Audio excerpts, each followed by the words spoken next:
오늘은 창세기 17장 1절에서 7절까지의 말씀으로 실패하는 바로 그 자리에서라는 제목으로 하나님 말씀을 나누도록 하겠습니다.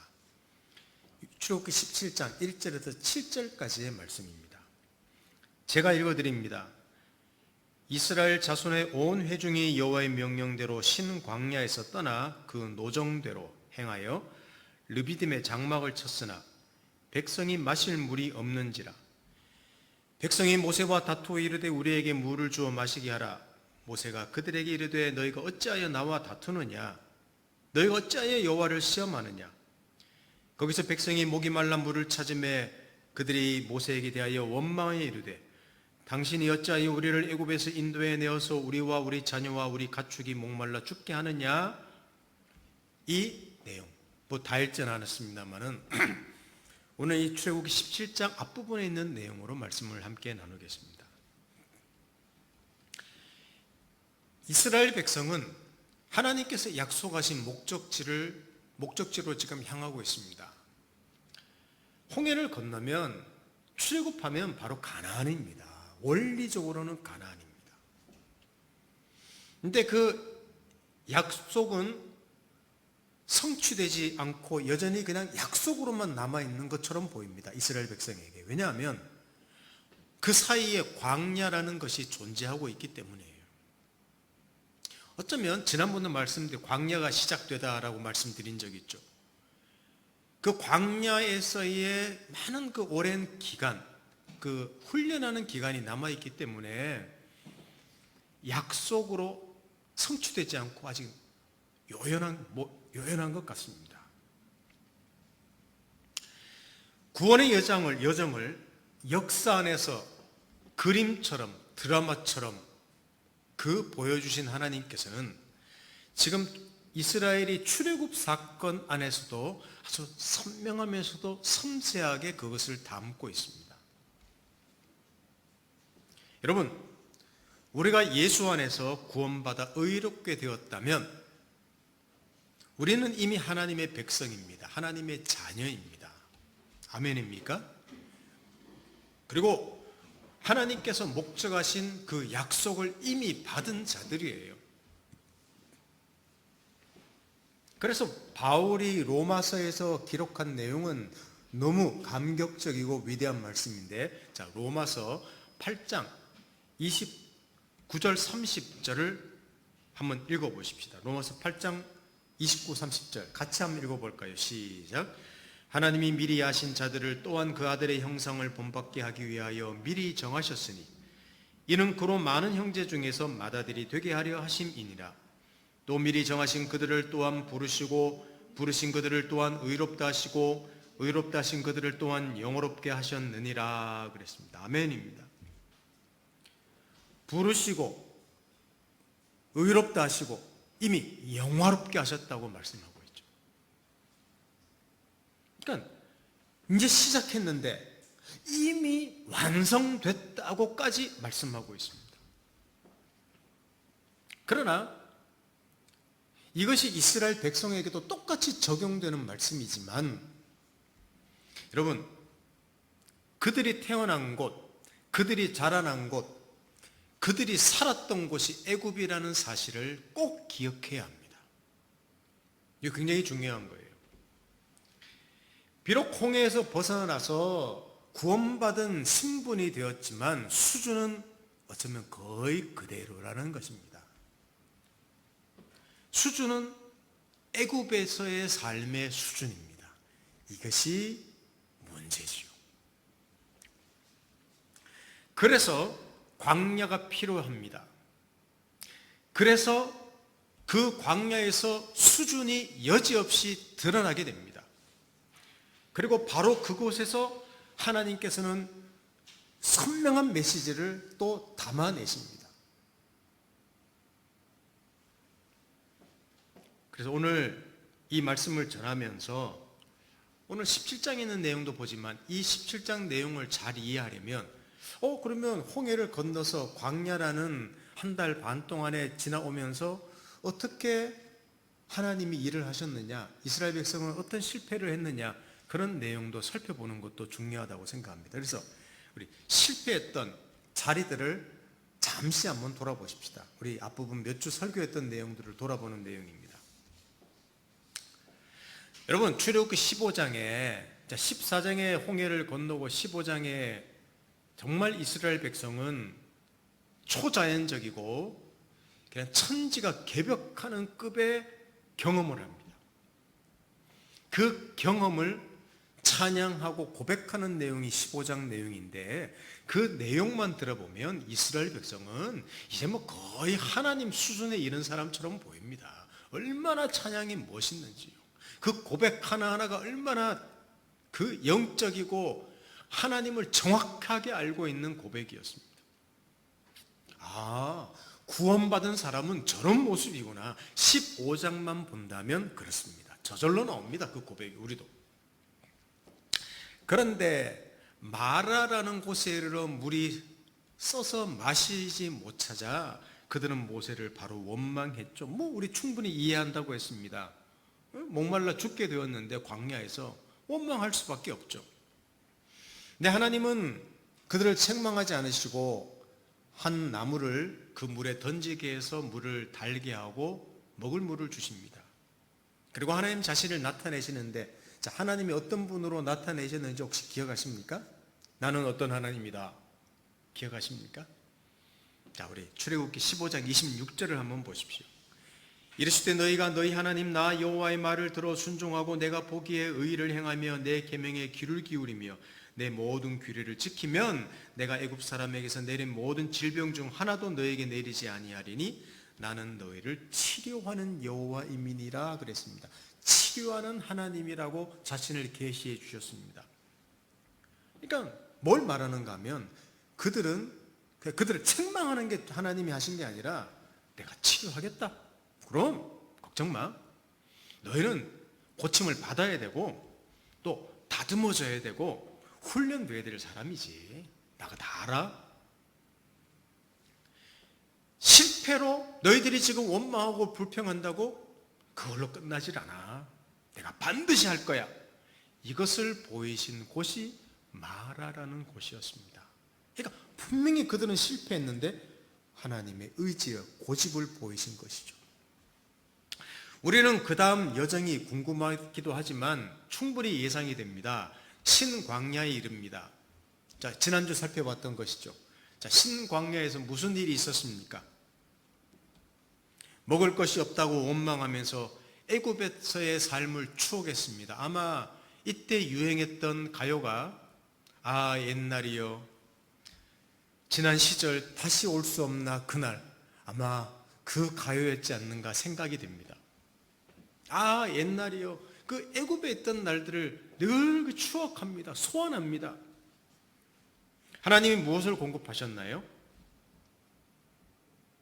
만나와 메추라기를 공급하셨는데 특별히 만나라는 것에 대해서 좀 메시지를 전해드렸죠. 특이한 음식을 내려주셨습니다. 그러면서 만나가 아니라 그 음식을 주신 하나님이심을 드러냈던 사건입니다.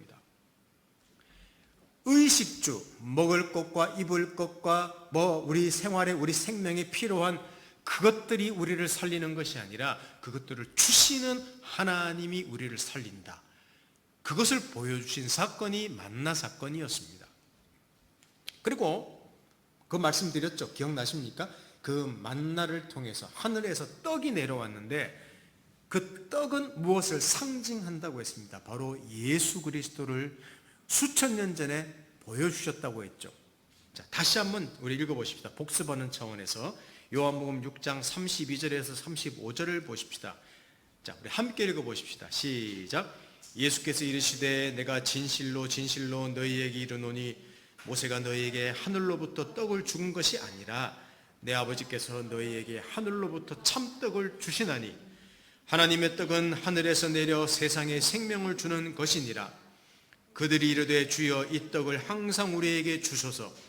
예수께서 이르시되 나는 생명의 떡이니 내게 오는 자는 결코 줄이지 아니할 터이요 나를 믿는 자는 영원히 목마르지 아니하리라. 예수님이 과거 모세 시대 때 만나 사건을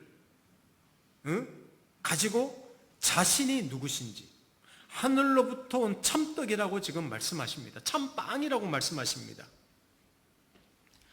이스라엘 백성은 광야에서 하나님이 주시는 음식들을 먹어도 죽었습니다. 불순종했습니다. 실패했습니다.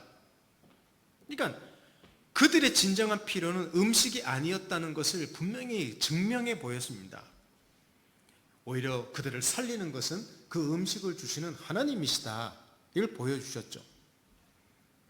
그래서 하나님이 자신이 떡이요 빵이라고 했습니다. 근데 그 만나를 주시면서 하나님이 살리시는데 그 만나 주신 그 떡, 빵이 무엇인가? 바로 실패의 자리에서 하나님이 자기 백성을 살리는 그 은혜를 보이셨는데 오늘 예수님이 그것을 분명히 해석하셨죠. 하나님 자신을 주신 것이다. 하나님이 너희를 살리는 것이다. 하나님이 이스라엘 백성을 살렸던 것이다.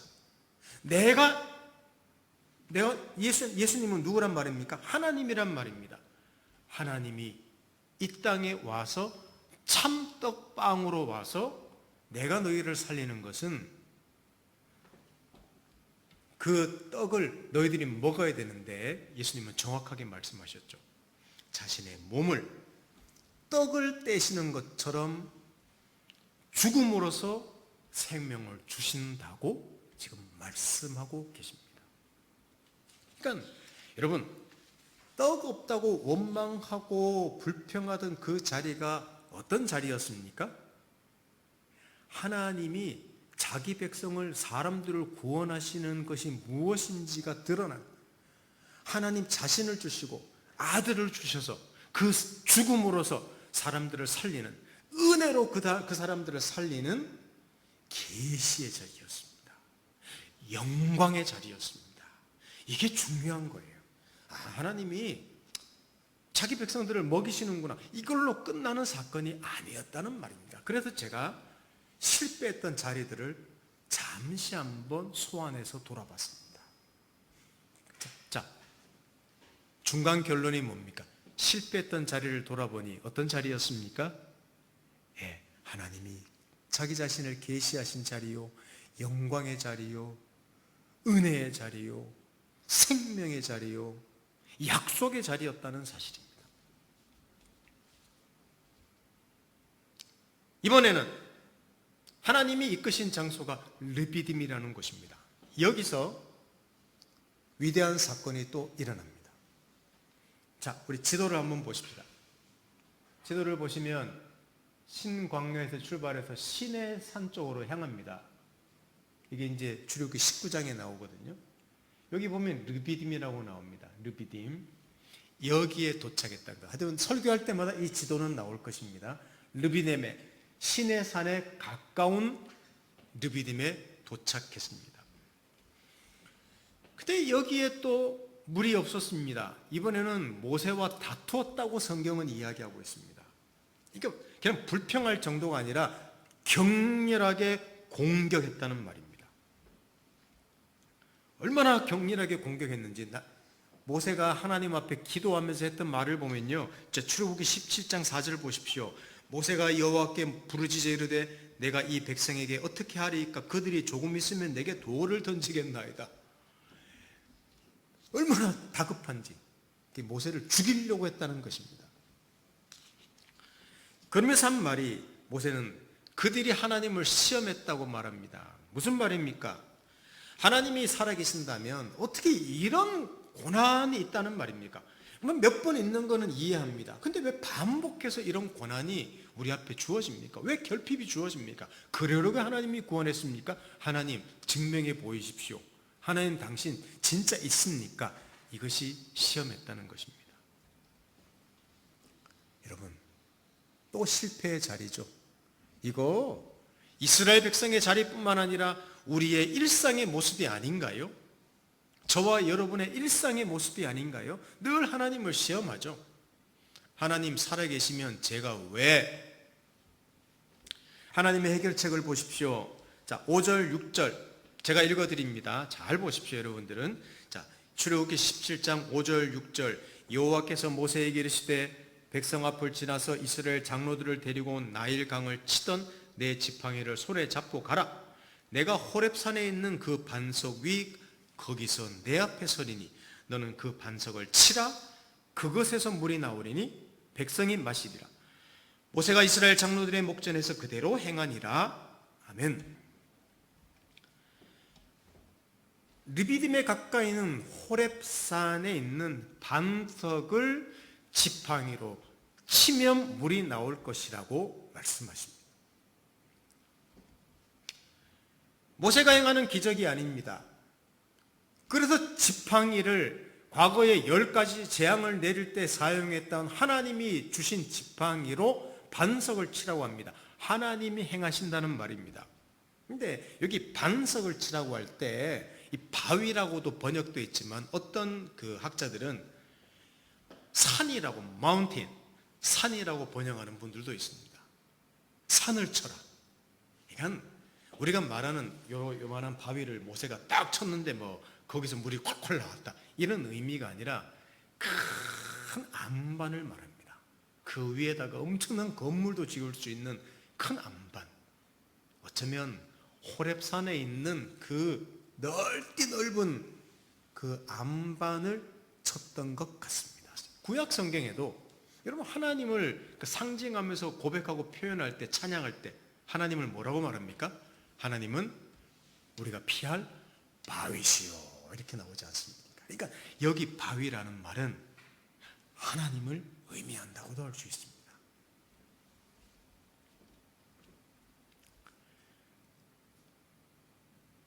도대체 이런 하나님의 해결책에서 하나님은 또 무엇을 담아내고 계실까요?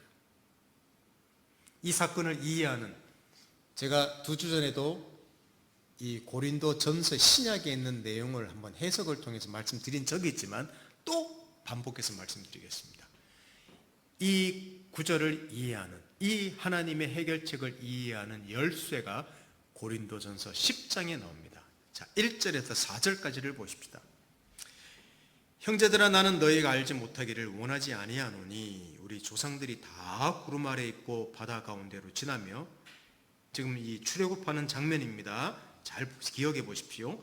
모세에게 속하여 다 구름과 바다에서 세례를 받고 다 같은 신령한 음식을 먹으며 다 같은 신령한 음료를 마셨으니 이는 그들을 따르는 신령한 반석으로부터 마셨음에 그 반석은 곧 그리스도시니라 라고 해석되어 있습니다. 여기 만나를 신령한 음식이라고 했는데 좀 쉽게 표현하면 영적인 음식, 여기 물은 영적인 물이라고 말하고 있습니다. 안반 또한 영적인 바위, 신령한 반석이라고 나오죠. 영적인 반석이라고 해석하고 있습니다. 무슨 말입니까? 이스라엘 백성이 하나님으로부터 음식을 공급받았고 물을 공급받은 것 같지만 단순히 음식과 물이 아니었다는 겁니다. 그 너머를 볼 수 있어야 됩니다. 그 너머에 무엇이 그들을 살렸습니다. 그러니까 만나와 메추라기가 그들을 살린 게 아니라 반석에서 나온 수맥을 잘 찾아서 모세가 탁 두드렸더니 그 수맥이 터져서 물이 나온다는 게 아니라, 신령한이란 말은 물과 음식 너머의 무엇이 그들을 살렸다는 말입니다. 무슨 말입니까? 그것들을 주신 하나님. 그래서 명확하게 신령한 반석으로부터 신령한 물이 나왔다고 이야기하고 있지 않습니까? 광야 생활 내내 하나님이 함께 하셨습니다. 그리고 광야 생활 내내 하나님이 그들을 먹이셨습니다. 마시게 하셨습니다. 더 정확하게는 하나님의 아들이 그들과 함께 하셨다는 해석입니다. 그들은 그것을 몰랐지만 신약에서 뒤돌아보면 예수 그리스도께서 그들에게 은혜를 베풀어 주신 것이구나, 그래서 그들이 살았던 것이구나, 이렇게 우리는 이해할 수 있는 것이죠. 여러분, 이스라엘 백성이 무엇 때문에 구원을 얻었고 무엇 때문에 공급받았고 무엇 때문에 멸망하지 않았습니까? 우리의 경우와 똑같습니다. 바로 예수 그리스도 안에 있는 은혜 때문이라고 성경은 이야기하고 있습니다. 그래서 많은 학자가 여기 모세를 통하여 반석에 치면 물이 나온다는 말을 진짜 거의 모든 책에서 하고 있습니다. 무슨 말인가 하면 이건 그리스도의 순환, 그리스도의 죽으심이라고, 창을 예수를 찔러서 채찍질을 해서 그의 죽으심을 통해서 우리가 구원 얻지 않습니까? 그것을 구약시대 때 보여준 사건이라고 말하고 있습니다. 실제로 반석을 친다는 말은 하나님이 침을 당했다는 겁니다. 하나님이 자기가 매를 맞았다는 거예요. 고난을 받았다는 거예요. 누굽니까? 예수 그리스도로 의미하는 것입니다. 그렇습니다. 하나님께서 은혜로 구원하신 백성을 향해 지독하게 또 불순종하고 미련한 백성을 향해 그 실패하는 자리에서 하나님이 담아내시는 메시지는 너희들이 구원받은 것은 어떻다? 100% 하나님의 은혜다. 이것을 지금 말씀하고 있는 것입니다. 그것이 이 르비딤 사건의 중요한 핵심입니다. 하나님의 은혜가 그들을 붙들기에 그들은 살고 그들은 넘칠 수 있었다는 사실입니다. 그래서 모세는 이 르비딤을 마사라고도 하죠. 이 시험한다는 의미랍니다. 그리고 무리바라고도 말합니다. 이 다툰다는 말입니다. 그들이 하나님을 시험했고 하나님과 다퉜기 때문에 마사라고도 하고 무리바라고도 합니다. 하나님을 시험하기까지 하고 하나님과 다툰 그 자리, 완악하고 불순종하는 실패한 바로 그 자리에서 하나님께서는 예수 그리스도 안에서 이스라엘 백성뿐만 아니라 온 인류를 구원하시는 엄청난 비밀, 사람이 하나님 앞에서 의롭다함을 받을 수 있는 엄청난 비밀을 담아내신 것이죠. 여러분, 저는 이 구절을, 이 사건을 묵상하다가 딱 떠오른 구절이 한 구절이 있었습니다. 로마서 5장 8절이었습니다. 자, 로마서 5장 8절을 메시지 성경이라는 유진 피터슨이 번역한 메시지 성경이라는 성경을 한번 찾아봤습니다. 우리 한번 같이 읽어볼까요? 시작. 그러나 하나님은 우리가 그분께 아무 쓸모가 없을 때에 당신의 아들을 희생적 죽음에 내어주심으로 그렇게 우리를 위해 당신의 사랑을 아낌없이 내놓으셨습니다. 아멘.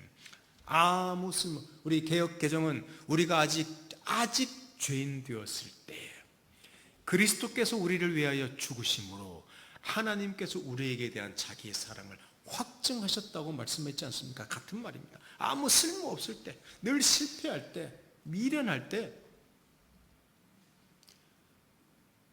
그럼에도 불구하고 하나님의 아들 안에서 그의 죽으심을 통해서 구원하셨다. 이것이 오늘 르비딤에서 반석을 침으로 물을 마시는, 누가?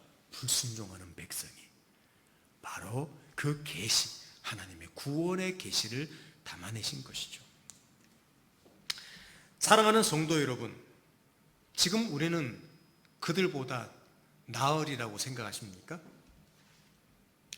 참 지질이 말 안 듣는 것이 이스라엘 백성이구나.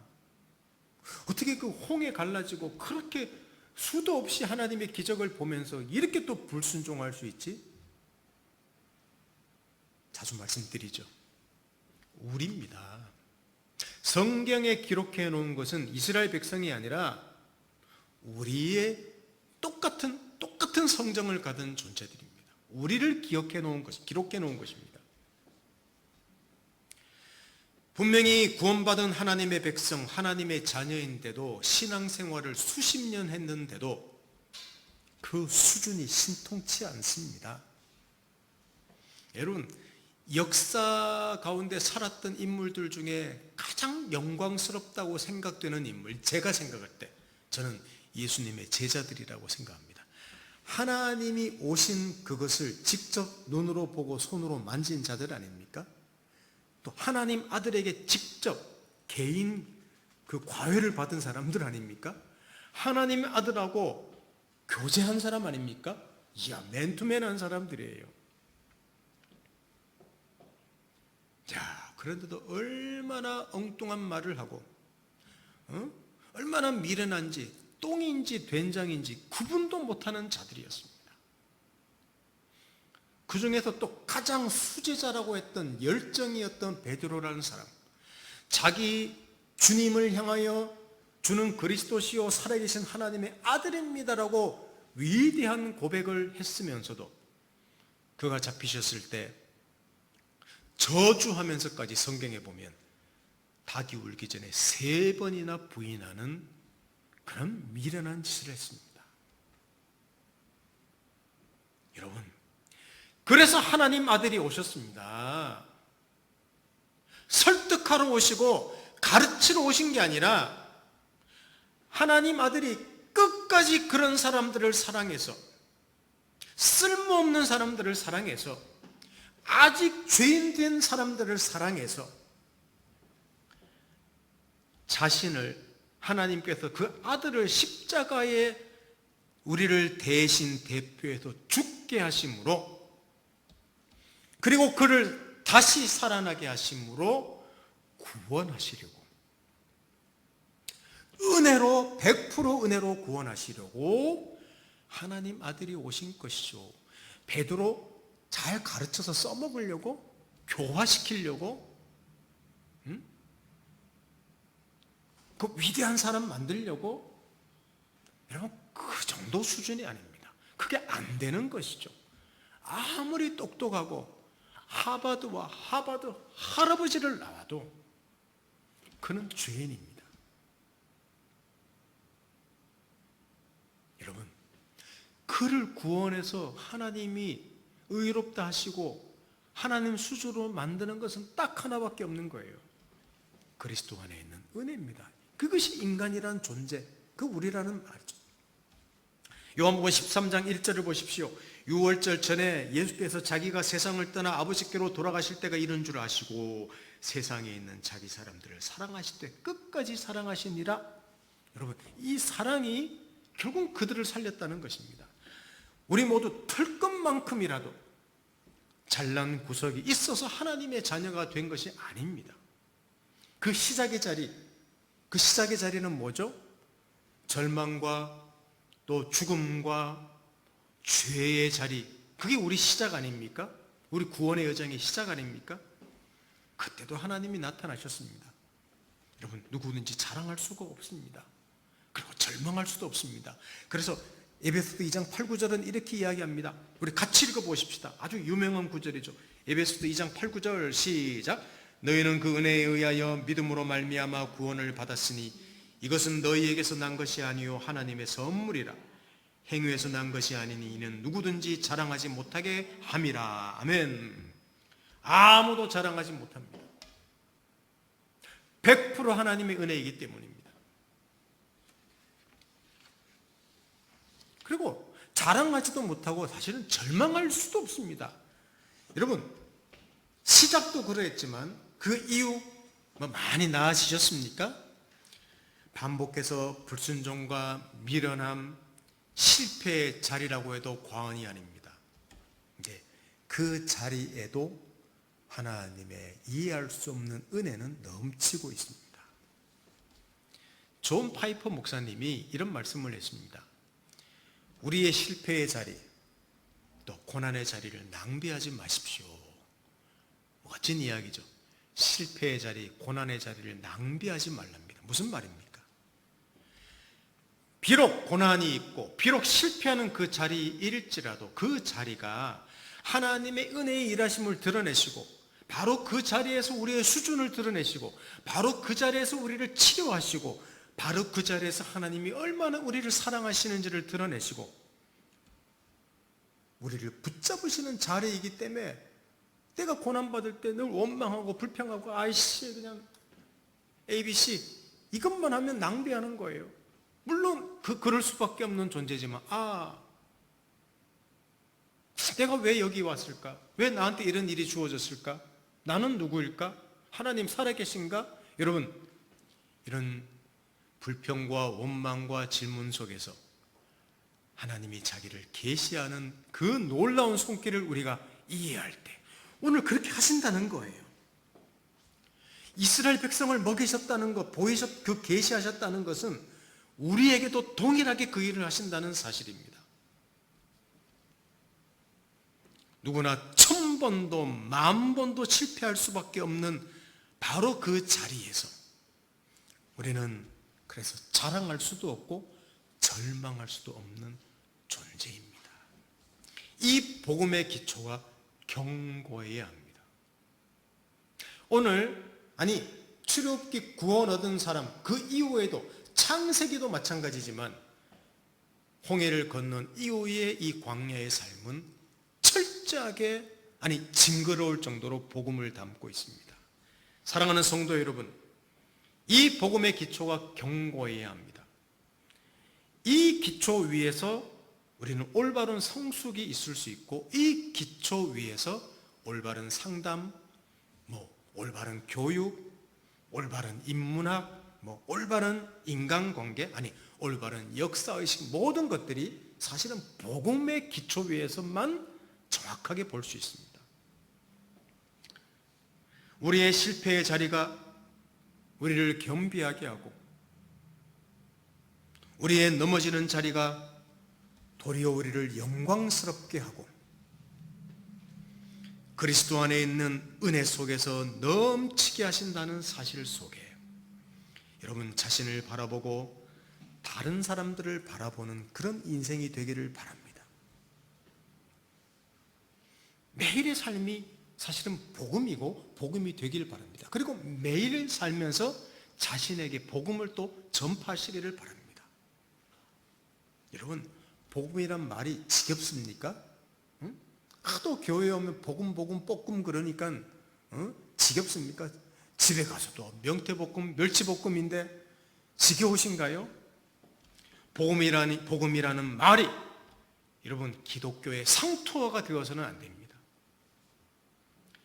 우리 인생에서의 모든 순간, 모든 사건 안에서 우리를 살리시며 또 우리를 흥분하고 감격하게 하는 말이 무엇이 되어야 하는가 하면 복음이라는 말이 되어야 합니다. 그러니까 복음은 단지 복된 소식, 그 단어가 아니라 바로 사실, 팩트며 어쩌면 역사이고 생명이기 때문입니다. 그것이 중요한 거예요. 그래서 매일 사는 사람들이 내가 잘 사는 것도 하나님 은혜구나. 내가 자빠져서 다 죽게 되더라도 하나님 은혜가 나를 살리는구나. 여러분, 이 고백으로 정말 인생을 살아나가는 별종들이 누구냐? 그런 종자들이 그리스도인이라는 말이죠. 저도 지난주간에 몹시 힘들었습니다.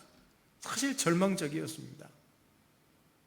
절망을 느끼는 그런 일이 있었습니다.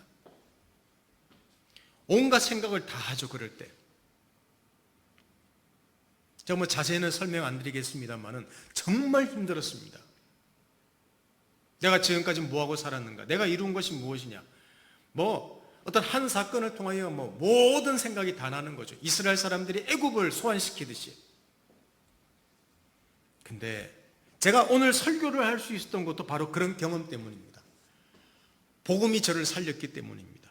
복음 안에서 어떤 사람들을 바라보고 복음 안에서 저를 바라보고 복음 안에서 제 인생을 바라보고 복음 안에서 제 미래를 바라볼 수 있기 때문입니다. 사랑하는 성도 여러분, 실패할 수밖에 없는 우리의 인생이 얼마나 실패할 수 없는 인생인지 아십니까?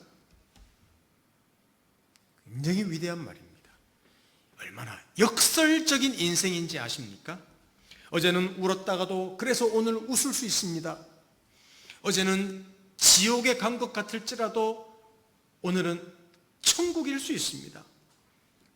싫고 또 싫은 사람일지라도 새롭게 볼 수 있습니다. 오늘 내가 절망 가운데 있을지라도 내일을 소망할 수 있습니다. 이게 우리 쭉 살펴보는 출애굽기 광야의 삶에서의 메시지입니다.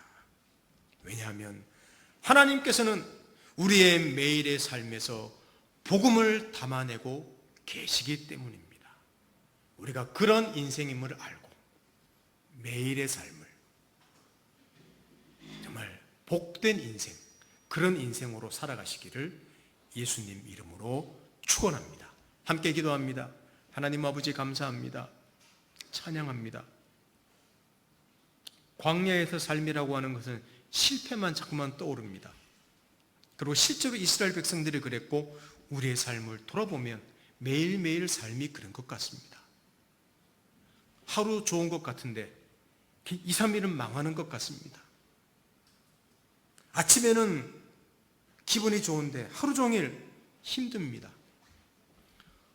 남은 인생 어떻게 살까 두렵기도 합니다. 그렇지 않습니다. 우리 그리스도인이라는 한 인생이 도대체 어떤 역설적인 인생인지를 알고 성경에서 하나님께서 수십 번, 수백 번, 수천 번 담아내시는 그 복음의 메시지로 우리 자신들을 채워나가 매일 복음을 전하며 우리가 오뚜기처럼 살아나가는 그런 인생 될 수 있도록 축복해 주십시오. 하나님, 다른 사람들을 저주하는 것이 아니라 축복하는 인생, 생명을 전하는 인생 되도록 축복해 주십시오. 예수님의 이름으로 기도드립니다. 아멘.